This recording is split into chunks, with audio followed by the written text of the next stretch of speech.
سلامت ہو جاتا ہے۔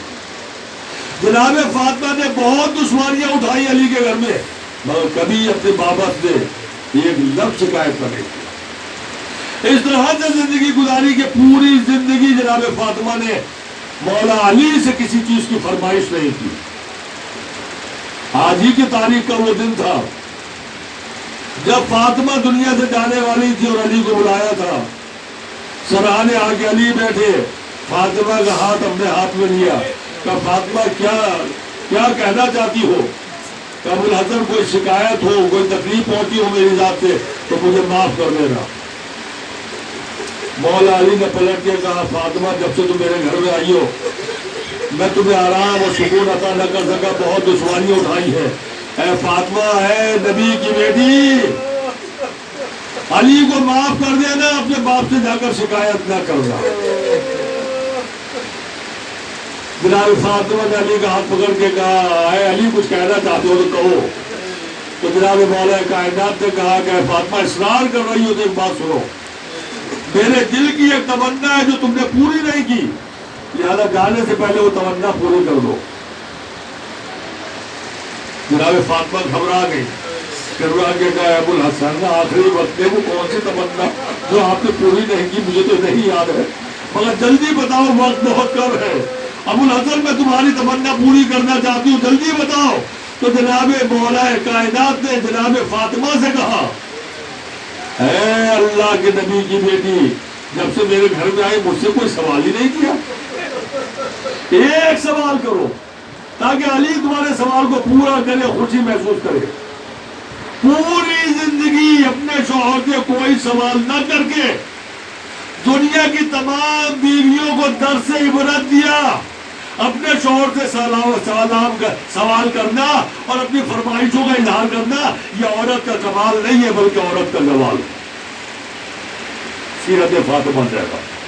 اور جب جناب مولا کائنات نے اصرار کیا تو جناب فاطمہ نے بہت آہستہ سے کہا ابوالحسن اتنا ہی اصرار کر رہے ہو تو ایک انار لا، میرا دل چاہتا ہے دنیا سے جاتے جاتے میں تھوڑا انار کھانا چاہتی ہوں۔ مولا کائنات نے سنا، زندگی کا پہلا اور آخری سوال سنا، فاطمہ کی علی کی تمنا پوری ہو رہی تھی، بڑی خوشی کے ساتھ گھر سے نکلے، مارکیٹ میں پہنچے، لیکن خدا کا کرنا یہ تھا کہ جب مارکیٹ میں جا کے معلوم کیا تو معلوم یہ ہوا انار کی فصل کا زمانہ نہیں، آپ کو بازار میں انار کہیں نہیں ملے گا۔ بڑے تلاش بسیار کے بعد کسی نے رہنمائی کی تو یہودی کے گھر ایک انار ملا اور اس نے وقت سے بہت بڑا فائدہ اٹھایا۔ ایک انار کی قیمت مولا سے بہت بڑی قیمت وصول کی، مگر علی فاطمہ کی تمنا اور سوال کو پورا کرنا چاہتے تھے، لہذا جناب مولا کائنات نے بھرپور قیمت ادا کر کے وہ انار خرید لیا۔ وہ انار لے کر مولا کائنات گھر کی طرف چلے ہیں، اور جب گھر کی طرف چلے تھے تو بتاؤ جناب فاطمہ کے آخری سوال کو پورا کرنے جا رہے ہیں، زندگی کا پہلا اور آخری سوال۔ علی کتنی تیزی کے ساتھ اور کتنے خوشی خوشی جا رہے ہوں گے، مگر ابھی ایک خرابے کے پاس، ایک ٹوٹے ہوئے مکان کے پاس، ایک کھنڈر کے پاس سے گزرے تو کسی کے رونے کی آواز آ گئی، کسی کے کرہانے کی آواز آ گئی، علی کے قدم رک گئے، جلدی سے وہ ٹوٹے ہوئے مکان میں گئے، جا کے دیکھا کہ ضعیف ہے، بوڑھا ہے، کمزور ہے، بیمار ہے، اس کے سرانے پہنچے، اس کا سر اپنے زانو پر رکھا، اپنے رومال سے اس کے چہرے کو صاف کیا کہ بھائی دنیا میں تمہارا کوئی رشتہ دار کہاں رہتا ہے اور جو تمہارے پاس نہیں ہے؟ اس نے کہا پوری دنیا میں میں تنہا ہوں، میرا کوئی رشتہ دار نہیں۔ کہا اگر کوئی ضرورت ہو تو بیان کرو۔ کہا پیاس لگی ہے، کہا پانی لاؤ؟ کہا نہیں پانی نہیں، انار کھانے کو دل چاہتا ہے۔ اتنی بڑی قیمت ادا کر کے مولا نے فاطمہ کے سوال کو پورا کرنا چاہا اور اس نے سوال کر دیا انار کا، اور مولا نے بہت حسرت بڑی نگاہوں سے انار کو دیکھا۔ مولا نے اس انار کے 2 ٹکڑے کیے اور آدھا انار اس کے حلق میں نچوڑ دیا۔ جب آدھا انار کھلا دیا تو دل نے کہا اے علی جلدی سے گھر چلو، آدھا انار فاطمہ تک پہنچا دو۔ اور جب اس سے پوچھا کہ بھائی اب تیری طبیعت ٹھیک ہے؟ کہا نہیں، میری پیاس تو اور زیادہ بھڑکنے لگی، مجھے اور انار چاہیے۔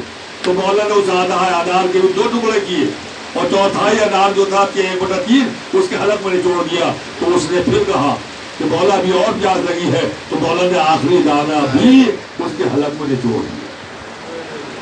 اور جب انار ختم ہو گیا تو بوڑھا آدمی بھی بیٹھ گیا کہ مجھ میں طاقت آ گئی اور طبیعت بھی ٹھیک ہو گئی، حضور بسم اللہ آپ تشریف لے جائیے، اب میں بالکل صحیح ہوں۔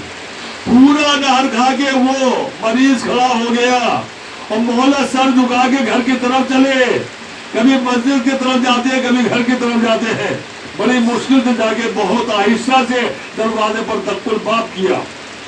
فضہ نے آہستہ سے دروازہ کھولا, مگر جیسے دروازہ کھلا تازے انار کی خوشبو کو علی نے محسوس کیا. کہ فضہ, میں گھر میں سے انار کی خوشبو محسوس کر رہا ہوں. تو جناب فضہ نے کیا بولا تھا, کیسی باتیں کرتے ہو, ابھی آپ ہی نے تو انار بھیجے ہیں فاطمہ کے لیے. کہا کیسے انار؟ کہ ابھی ایک آدمی آیا تھا, اس نے دروازے پر دق الباب کیا اور ایک طبق بھرے ہوئے انار اور تازہ انار ابھی دے کے گیا ہے. اور اس نے کہا کہ ابو الحسن نے فاطمہ کے لیے انار بھیجے ہیں. میں نے فاطمہ کے سرحانے جا کر وہ انار رکھ دیے ہیں. مولا نے فوراً شکر کا سجدہ کیا. ارے دوستو, آپ نے سمجھا, جب علی نے اپنی بہت بڑی ضرورت کو پس پش ڈال دیا اور غریب کی مدد کر دی, تو اللہ نے علی کی مدد اس طرح سے کی کہ تم نے ہمارے لیے ایک غریب کی مدد کی ہے اور اپنا خیال, اپنی بیوی کا خیال نہ کیا, تو ہم تمہیں جنت کے میووں سے سرفراز کریں گے.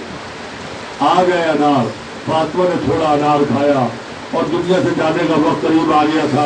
رو کے علی کو دیکھا, علی کی آنکھوں میں آنسو ہے, گھبرا کے سرانے سے اڑ گئے, مسجد میں جا کر بیٹھ گئے. جناب فاطمہ نے اسما کو بلایا اور بلا کے کہا اسما دروازے پر بیٹھ جاؤ, جب تک تسبیح و تحلیل کی آوازیں آتی رہے سمجھ لینا فاطمہ زندہ ہے, اور جب تسبیح و تحلیل کی آوازیں آنا بند ہو جائے تو سمجھ لینا تمہاری شہزادی دنیا سے چلی گئی. مگر اسما, میرے بچے باہر سے آئیں گے, بھوکے ہوں گے. اے اسما, انہیں نہ بتانا کہ میں دنیا سے جا چکی ہوں, پہلے کھانا کھلا دینا پھر بتانا. تسبیح و تحلیل کی آوازیں آتی رہی, اسما کان لگا کے سنتی رہی. ایک وقت وہ آیا کہ آواز آہستہ ہوتے ہوتے ختم ہو گئی. اسما رونے لگی. بچے دروازے پر آئے, اسما نے آنکھوں سے آنسو پوچھے. بچوں سے کہا, بچوں کھانا کھا لو. کہ آج سے پہلے کبھی ماں کے بغیر ہم نے کھانا. میرے دل, آج ہی کی تاریخ وہ منحوس تاریخ ہے جب رسول کی ایک لوتی بیٹی حسن کی ماں, حسین کی ماں دنیا سے رخصت ہو گئی. عزیزو, فاطمہ, دادی فاطمہ کے مصائب اور پوتی سکینہ کے مصائب ایک جیسے ہیں. آپ دیکھیں, جب علی نے کفن پہنا کے میت کو تیار کیا اور کہا بچوں آؤ اپنی ماں کو رخصت کر دو, تو زینب آئی سلام کیا, ام کلثوم آئی سلام کیا, حسن آئے سلام کیا, حسین پہلو میں آگے کھڑے ہوئے کہ میں اماں کو خدا بھی نہیں کہوں گا. ایک مرتبہ حسین نے کہا اماں, آج کے بعد حسین یتیم ہو گیا, اماں حسین غریب ہو گیا.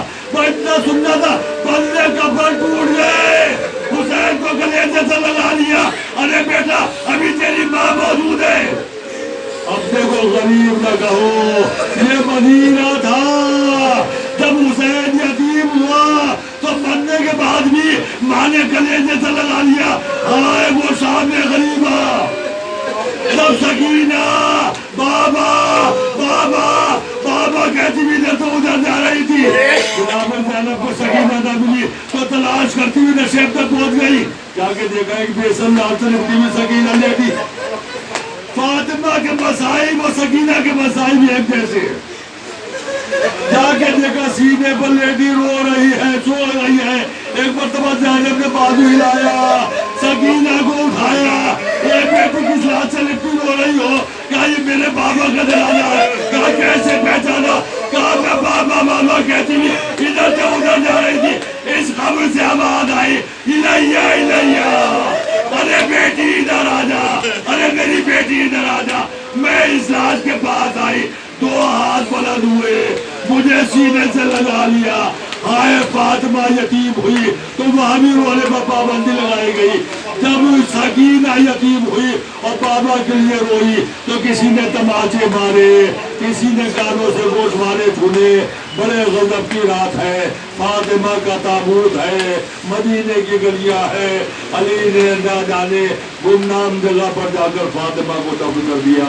سیعلم الذین ظلموا ای منقلب ینقلبون, الا لعنۃ اللہ علی القوم الظالمین. رضوان بقضائہ